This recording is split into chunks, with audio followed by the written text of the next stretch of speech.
At the end of World War II, the skies over the Pacific became a place of terror. American pilots reported something they had never seen before. Planes diving straight at them. No hesitation. No attempt to escape. No fear. These were not ordinary fighters. They were kamikaze human bombs. Young men who turned their own bodies into weapons, and their final mission into a sacrifice. But who were they? Were they brainwashed? Fanatics? Heroes? Victims? Today, we uncover the real story. The untold truth behind the most controversial warriors of World War II. The kamikaze pilots. By 1944, Japan was collapsing. Its navy destroyed. Its cities bombed. Its soldiers dying across islands they could no longer defend. And the enemy, the United States, was pushing closer, island by island. Closer to the heart of Japan. Desperate, hopeless, outnumbered. Japan needed something, anything, to slow the American advance. Then came the idea that would define the final year of the war. If machines cannot stop the enemy, maybe men can. Japan's military leaders created a new force. The Takeoff, the Special Attack Units. The world would know them by another name. Kamikaze, Divine Wind. Their mission was simple. Take off. Find the enemy. Crash into them. No return. No rescue. No survival. Most people imagine fanatical soldiers. Eager to die. Ready for glory. The truth is far more heartbreaking. The average kamikaze pilot was 17 to 22 years old. Many were students. Farm boys. Ordinary teenagers who had never been in battle. Japan's schools had taught them loyalty, sacrifice, and obedience. But they were not suicidal maniacs. In private diaries, found after the war, pilots wrote, "I am afraid. More afraid than I can express. I don't want to die, but my country needs me." Some cried quietly in their barracks at night. Some wrote final letters to mothers they would never see again. Some prayed for a miracle that would cancel the mission. But none expected to survive. The pressure of society, honor, duty, and patriotism was overwhelming. To refuse the mission meant shame for themselves, and shame for their families. So they accepted their fate, not because they wanted to die, but because they felt they had no choice.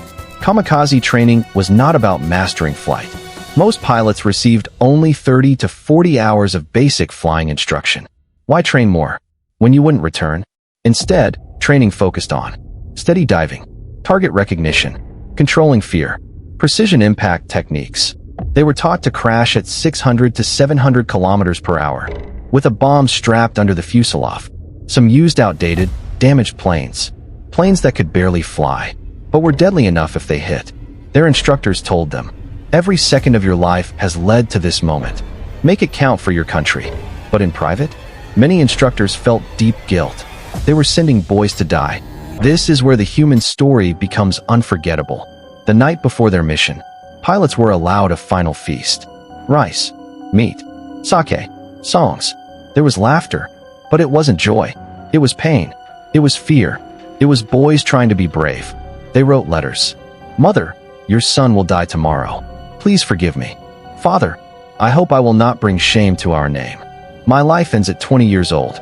Please live long and remember me." They folded the letters, placed them in wooden boxes, and tucked them close to their hearts. Some pilots secretly exchanged their final belongings. A pen, a scarf, a photograph. The most heartbreaking symbol of all was the Senenbari, the 1,000-stitch belt, sewn by 1,000 women for good luck. It was meant to protect them, but nothing could protect them from what came next. At sunrise, the pilots lined up on the airfield. Ground crews helped tie white hachimaki headbands around their foreheads, symbols of courage. Commanders gave final speeches about honor and sacrifice. Some pilots bowed deeply. Some smiled bravely. Some trembled. Then they climbed into their planes, knowing they would never climb out again. Engines roared. Wings shook. The aircraft rumbled down the runway and lifted into the sky. For the last time, ground crewmen stood at attention, saluting the pilots as they disappeared into the clouds. Some saluted with tears running down their faces. Once in the air, kamikaze pilots flew low to avoid radar. U.S. ships spotted them at the last moment. Small dots in the sky, growing larger, faster, deadlier. American sailors shouted, "Kamikaze incoming! Brace for impact!" Guns fired wildly. Tracers lit the sky. Explosions thundered across the ocean. But the kamikaze kept coming. They didn't flinch. They didn't turn. They didn't hesitate. Some pilots were shot down before reaching their target. Some were hit, but still kept their plane steady. Until the final second, the survivors slammed into ships. The decks, the bridges, the fuel tanks, the gun towers. A single hit could kill hundreds. And Japan hoped these strikes would slow the American advance. Most people believe kamikaze pilots acted out of fanaticism. But diaries and letters reveal a different truth. They felt trapped. They felt duty-bound. They felt pressure from society, family, and commanders.